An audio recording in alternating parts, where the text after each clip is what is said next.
Mas vamos falar desse dia também extremamente importante para os colorados na Libertadores da América. A gente vai fazer agora uma projeção da partida e falar também de um dos destaques, que é a volta do Vitor Gabriel. Depois de uma lesão sofrida aí no último jogo do Campeonato Gaúcho, ele volta a ficar à disposição. E além disso, o Gabriel Carvalho pode ganhar a primeira chance como titular no ano, conforme apurou aí o Bruno Flores, da Rádio Gaúcha.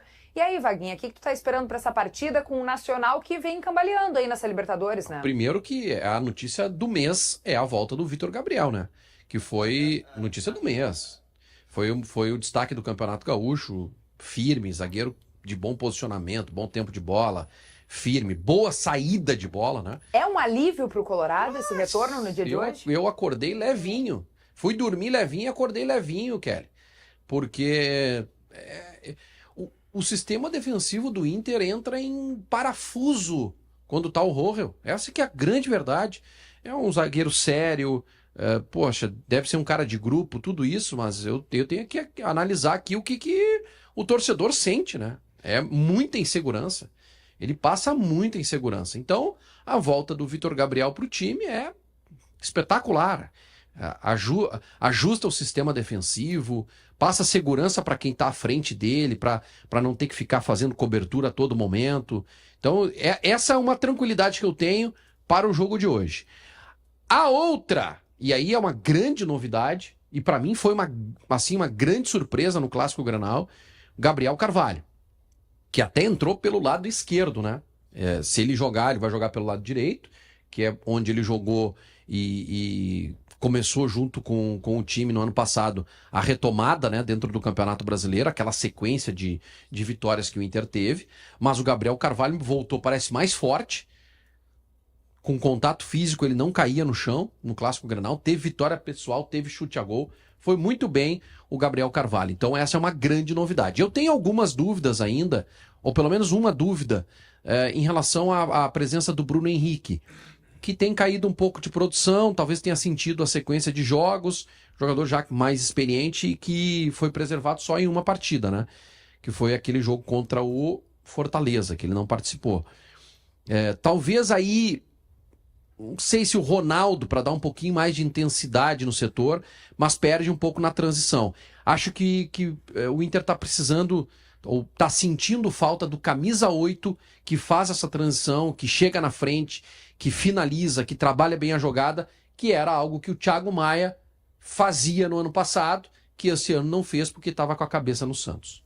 Enquanto o Vaguinha falava aí da escalação, da projeção para esse jogo, a gente está vendo imagens de confrontos entre Inter e Nacional pela Libertadores. Foram 12 jogos na história entre as duas equipes e na soma aí o Inter leva melhor. 5 vitórias até aqui, a última em 2019. O Nacional venceu o Inter apenas 2 vezes. E uma das vezes até inclusive foi campeão da Libertadores depois de passar pelo Inter em um desses confrontos. A última vez foi... Não, o Inter jogou em 2023 contra eles. Empatou as duas. Mas foi vitória? Ah, tá, vitória, tá, o último empate, tá.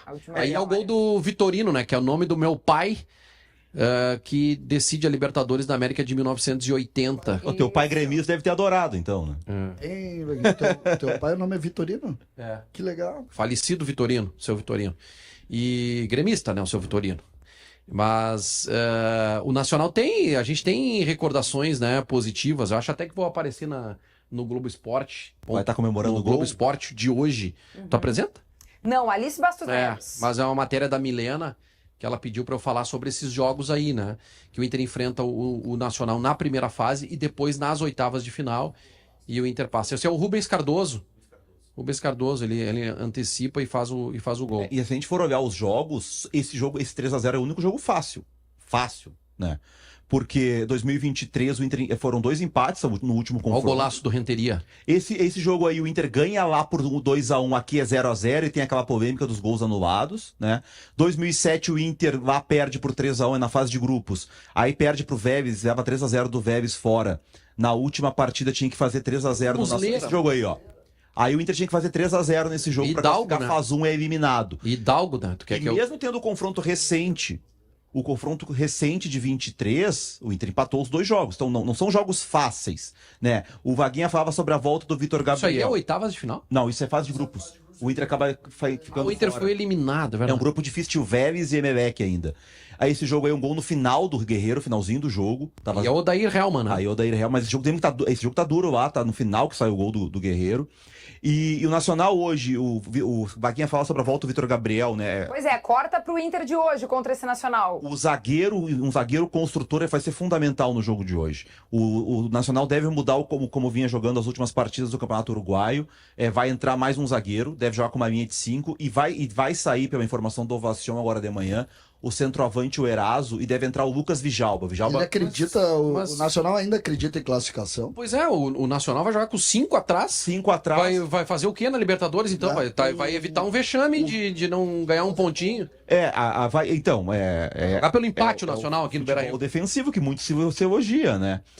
Quem elogia? Não, se Aqui elogia. na aldeia? Na aldeia se elogia bastante. A aldeia vai adorar a postura do Nacional hoje.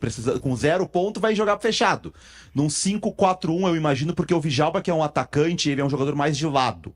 E no jogo, quando ele jogou com 3 zagueiros, por exemplo, contra o Bahia em casa, foi um 3-4-2-1. Tinha o Eduardo Vargas e o Bahia Otero. em casa ou é o jogo do Bahia com o Nacional? Quinta-feira. Bahia é em casa. É em casa. Tá, mas deixa eu te fazer uma pergunta. O Vijalba- Vargas e Nico Lopes, banco. Não, o Nico Lopes joga. Aí que tá, o Nico Lopes ia jogando com uma dupla de ataque, ele e o centroavante, o Eraso. Vai sair o Eraso e vai entrar o Vijalba. Nacional depois. Tá. Agora então, o foco é o Inter. só falando de Inter agora. Não, é que o que eu ia falar do Inter é exatamente isso. O Inter vai enfrentar um time que deve vir com bloco baixo, deve vir fechado, que é algo que o Inter não enfrenta há um bom tempo. Né? Porque no Brasileirão, aqui, os times que vieram aqui, o Palmeiras veio pra jogar, os jogos fora todo mundo quis jogar, o Cruzeiro depois da expulsão até recuou um pouco, né? Mas no 11 contra 11 o Cruzeiro tava jogando, então vai ser um jogo que o Inter vai ter muito a bola, vai ocupar o campo de ataque. Eu acho que a entrada do Gabriel Carvalho ela faz muito bem nisso, assim, ter mais um jogador de articulação, porque esse é o jogo que o Aguirre vai jogar de como ponta, né? Liberado pra atacar o tempo inteiro. Muito bem, já em seguidinha a gente fala do Nacional. Antes a gente tem um recado dos nossos amigos da Penalty, nossa marca amada aqui do Segue o Fio, que apoia o nosso projeto, tá todos os dias aqui incentivando, mandou presente pra gente essa semana, que coisa bem boa. Penalty, junta que dá jogo. Penalty, junta que dá jogo. Vamos aproveitar então o embalo que o Munari já estava querendo falar um pouco mais do Nacional do Uruguai pra gente. Vamos abrir esse tópico. O que a gente tem aí de informações desse Nacional que, na tabela de classificação, no grupo do Inter, a gente estava vendo há pouco, não tem nenhum ponto, não conseguiu ainda somar pontos e tá perigando ficar de fora aí da classificação, né, para a próxima fase da Libertadores. O Nacional E não fez gol também o Nacional. Não fez gol. Começa a temporada de forma conturbada, né? Porque demite o treinador, estreia na Libertadores com o interino. Depois o Pablo Peirano estreia no jogo contra o Bahia, já na segunda partida da equipe. E tá tentando montar, são 3 jogos apenas. Ele perde pro Bahia, esse jogo que eu citei, que ele jogou com 3 zagueiros. Depois ele muda para um 4-4-2 nos 2 jogos do Campeonato Uruguaio. O Nacional ganha. E agora ele vem jogar contra o Inter. Vai voltar a jogar com 3 zagueiros, deve ser uma linha de 5 para defender. Ele abre mão do centroavante, vai entrar o Lucas Vijalba, que é um jogador que joga normalmente pelo lado do campo. Pode ser um segundo atacante junto com o Nico, mas acho que vai ser uma linha de 5, outra linha de 4 e o Nico à frente.